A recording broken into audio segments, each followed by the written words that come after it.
Hello WhatsApp guys, কি অবস্থা তোমাদের? আশা করি ভালোই আছো। আমাদের মধ্যে আবারও চলে আসলাম নতুন একটি ভিডিও নিয়ে। আজ আমাদের গন্তব্য যশোর সেনানিবাস। এখন আমরা অবস্থান করছি ঝিকরগাছা বাজার। আমরা আমাদের গন্তব্যে পৌঁছানোর জন্য বাসে উঠে পড়েছি। একটু পরে আমাদের বাস রওনা দিবে। দীর্ঘ 2 মিনিট অপেক্ষার পরে বাসটি রওনা দিল। আমরা যে রোড দিয়ে যাচ্ছি এটা হলো যশোর বেনাপোল হাইওয়ে। বাসের জানলার পাশের সিটে বসে প্রাকৃতিক সৌন্দর্য দেখতে দেখতে আমরা পৌঁছে গেলাম চাষড়া চেকপোস্ট। এখান থেকে আমরা একটি ইজি বাইক নিয়ে চলে যাব যশোর সেনানিবাস। আমরা এখন যে রোডটি দিয়ে যাচ্ছি এটা হলো যশোর ঝিনাইদহ হাইওয়ে। আমাদের গন্তব্য যশোর সেনানিবাস এই হাইওয়েটির পাশে অবস্থিত। আমরা যশোর পুলিশ লাইনের পাশ দিয়ে সেনানিবাসের দিকে যাচ্ছিলাম। আমরা প্রায় পৌঁছে গেছি আমাদের গন্তব্যে। হয়তোবা আমরা 2 থেকে 3 মিনিটের ভেতরে আমাদের গন্তব্যে পৌঁছে যাব। দেখতে দেখতে আমরা পৌঁছে গেলাম যশোর সেনানিবাসের মেন গেটের সামনে। যশোর সেনানিবাস হলো অত্র অঞ্চলের ভেতরে সব থেকে বড় সেনানিবাস।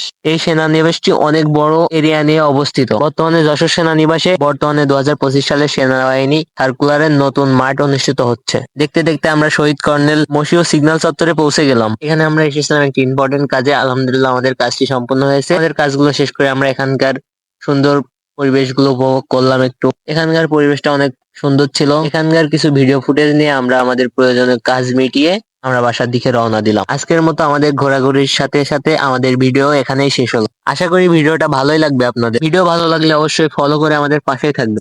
আজকের মতো আল্লাহ হাফেজ।